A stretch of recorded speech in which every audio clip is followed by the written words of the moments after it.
All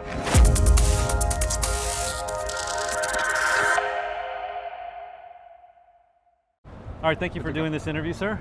Thanks for having me. Yeah, absolutely. Let's start with your name and what you do. My name is Mitya Argunov. I'm a co-founder of Drop Protocol. Okay, good. Let's start there. Can you explain to me what is Drop Protocol? What's the main purpose of it? Yeah, sure. So Drop Protocol is a liquid staking protocol for the interchain. It's backed by Lido, deployed as an integrated app on Neutron. And the purpose of it is essentially unlocking the liquidity for the interchain, where interchain is defined by any Cosmos SDK-based IBC-enabled chains such as Cosmos Hub, Celestia, Initia, and so on. Okay, that's a lot to go through. So we'll walk through it step by step. So first of all, you're a liquid staking protocol for Cosmos, or no, for the, sorry, could you correct me? We call it interchain because I think Cosmos becomes a bit of a narrow term. Okay. And there are many projects that are using Cosmos SDK that do not kind of consider belonging to, consider themselves a part of the Cosmos ecosystem per se. I see. So I think interchain is just a more accurate term for this for this place where we belong. So for instance, like Celestia, I wouldn't necessarily call Celestia part of the Cosmos ecosystem. Okay. Although Celestia uses Cosmos SDK stack, it is connected through IBC, so for us this is totally the asset that we want to work with. Yeah, so that's why I think interchain is just a better term to explain. Okay, I see. Right. Now, why is Drop necessary? Yeah. Right, because we already have Lido. So Sure. So we work with the different assets, right? And we kind of specialists in this different ecosystem. So Lido focuses on Ethereum as an asset. Yeah. Right, and we focus on these assets of the interchain. But where we can work together is essentially, well, first of all, essentially using the same, let's say, best practices about launching and running liquid staking protocols, but also working together on cross-pollination of the assets. So interchain needs more Ethereum liquidity to thrive really, and because Ethereum is an awesome asset to work with. And there are lots of people who are bullish on Ethereum and want to use this asset in different use cases in different ecosystems. On the other hand, interchain assets such as Celestia, for instance, actually super interesting for Ethereum DeFi as well, because they typically have very high native staking APRs. And compared to Ethereum, which has 3% APR, let's say Celestia is around 11% APR. So for many protocols in Ethereum, it's actually a pretty appealing asset, especially if you do, let's say, a leverage delta neutral strategy around it. Then yeah, you can even abstract of the price action of the token, but you can still work with this very high yield. There is a lot of value that we can lock, go in both ways and cross-pollinate the assets. Great, cool. Now, forgive me, I'm a layman, okay? So you're gonna have to do a lot of correcting here. But Drop works both ways, as in people on Ethereum can access drops drop assets, for example, that are like you said, Celestia. Yeah. And vice versa. Yeah, absolutely. So that's something that we are working on right now. So we just launched a month ago. So for the starters, we will focus on activating DeFi ecosystem on Neutron chain. But definitely, the next step is bringing these assets outside of what is now the Ethereum interchain ecosystem and going into the Ethereum DeFi as well. So yeah, definitely that's the next step for us. Okay, cool. Very, very cool. That sounds really exciting. Lido is one of the backers of Drop. Is that correct, or? So we call it Drop backed by Lido. Yeah. And let's say the partnership behind it is under the so-called Lido Alliance.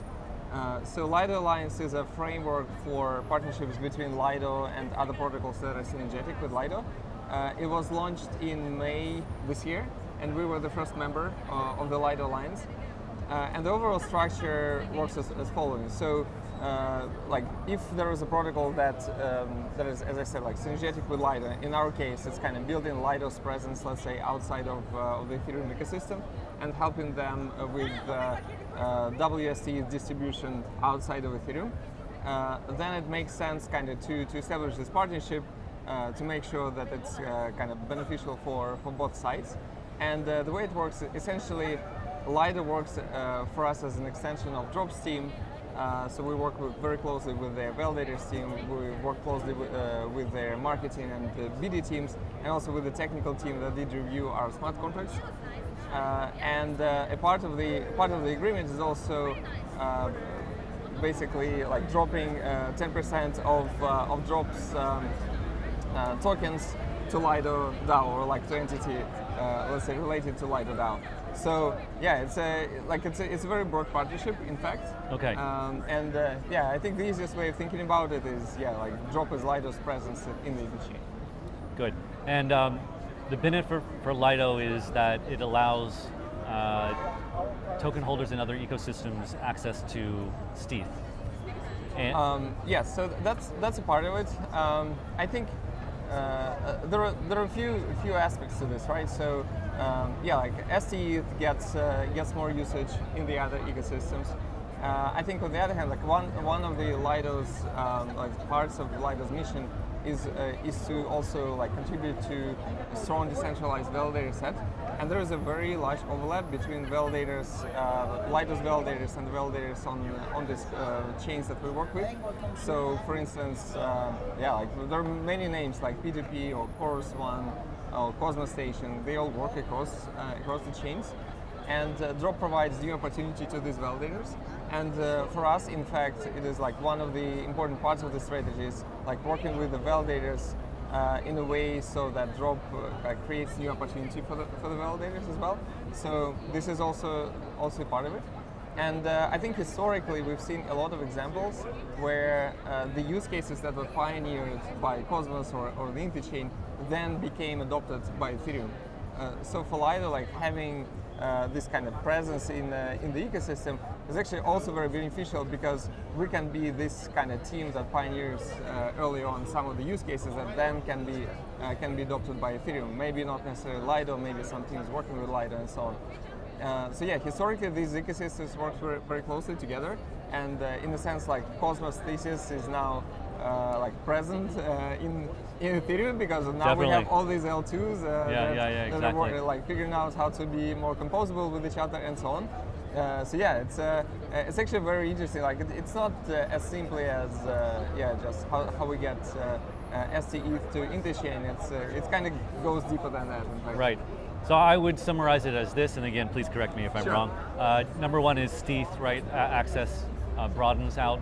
Number two would be it helps with decentralization, right? You mentioned the wider validator set. Right. And then number three would be it helps Ethereum kind of have closer access to positives or developments on these other ecosystems, like on the Interchain.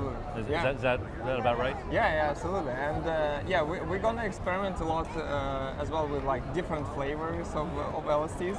Oh, please tell me more.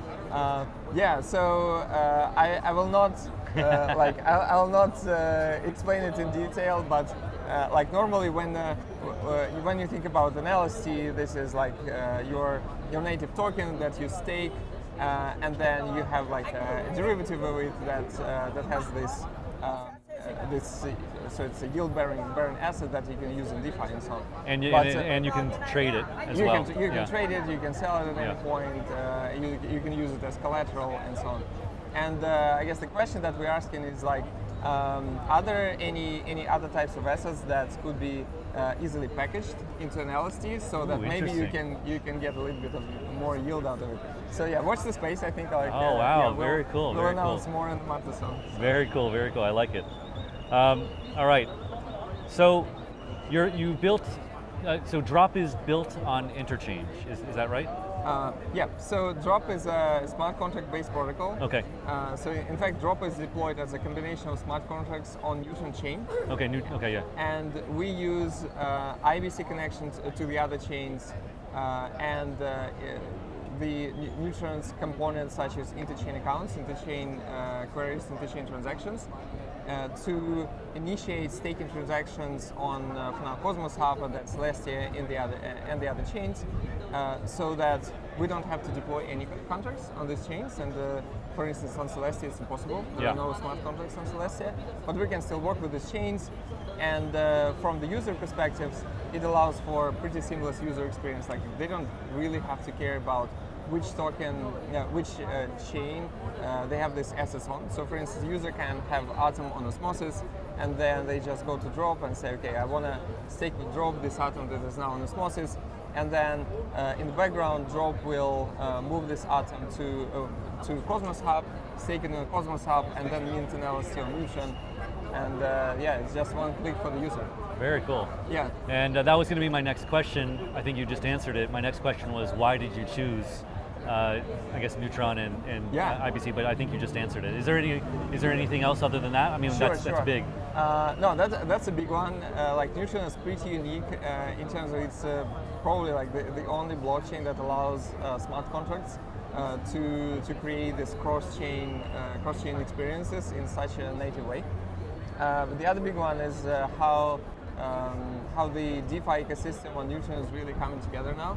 I think there was a period when there were lots of teams that were super successful in Terra days, were kind of finding their new home. And I think like the projects like S-Support and Mars now, basically like decided to have their hub on Newton, and there are many more coming. So there will be a few very interesting launches on Newton in a few months.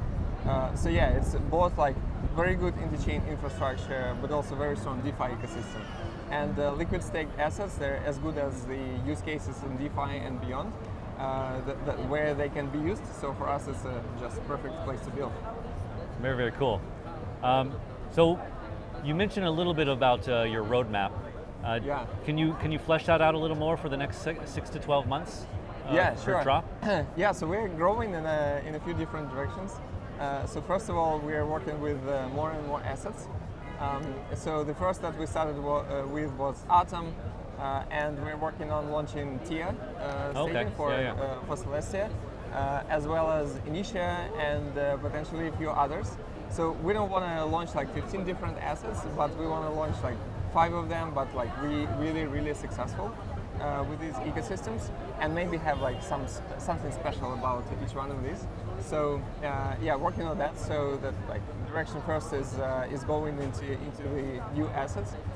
The second one is more DeFi integrations. So that's really key for us.